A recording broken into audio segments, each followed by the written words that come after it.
வணக்கம். இன்னைக்கு நம்ம தமிழ் ஆட்டோமொபைல் நம்ம பார்க்க போற வீடியோ என்னன்னு பார்த்தீங்கன்னா, டியூப்லெஸ் டயர். டியூப்லெஸ் டயரோட நிறைகள் என்ன? குறைகள் என்ன? அப்படின்றத பத்தி தான் நம்ம இன்னைக்கு பார்க்க போறோம்.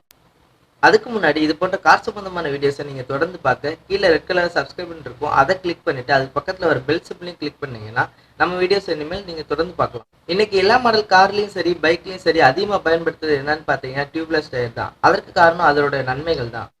அப்படி என்ன அதுல நன்மை இருக்கு அப்படின்னு பாத்தீங்கன்னா, நார்மல் டியூப் டயர்ல வந்து பஞ்சர் ஆச்சுன்னா ஏர் வந்து முழுசா வெளியே போயிடும். அதுக்கப்புறம் காரை வந்து நம்ம டிரைவ் பண்ண முடியாது. அப்புறம் பக்கத்துல எங்க மெக்கானிக் இருக்காருன்னு நம்ம தேட வேண்டியது இருக்கும். ஆனா டியூப்லெஸ் டயர்ல அந்த பிரச்சனை இருக்காது. நம்மளுக்கு என்னதான் பஞ்சர் ஆனாலும் ஏர் வந்து கொஞ்சம் கொஞ்சமா தான் வெளியில போகும். அதனால பக்கத்துல மெக்கானிக் செட் எங்க இருக்கோ அது வரைக்கும் நம்ம டிரைவ் பண்ணிட்டு போகலாம் காரை. டியூப்லெஸ் டயரை மெக்கானிக் தான் பஞ்சர் பார்க்கணுன்ற எந்த அவசியம் இல்லை. நம்மகிட்டயே ஒரு ஹேண்ட் பம்பும் பஞ்சர் கிட்டும் இருந்தா நம்மளே பார்த்துடலாம். டியூப்லெஸ் டயர்ல டியூப் இல்லாதனால எடை வந்து ரொம்ப குறைவா இருக்கும். நம்மளுக்கு எடை குறைய குறைய காரோட மைலேஜ் வந்து நல்லா இருக்கும். டியூப்லெஸ் டயரை டியூப் டயர் மாதிரி அடிக்கடி ஏர் செக்அப் பண்ணுன்ற அவசியம் இல்லை. என்னதான் நிறைகள் இருந்தாலும் ஒரு சில குறைகள் இருக்கதான் செய்யும். அப்படி என்ன குறைகள் இருக்கு இந்த டியூப்லெஸ் டயர்ல அப்படின்னு பாத்தீங்கன்னா, டியூப்லெஸ் டயர்ல டயரோட சைட்ல பஞ்சர் ஆச்சுன்னா பஞ்சர் நிக்கவே நிக்காதுங்க. அந்த டயரை தான் நீங்க மாத்தி ஆகணும்.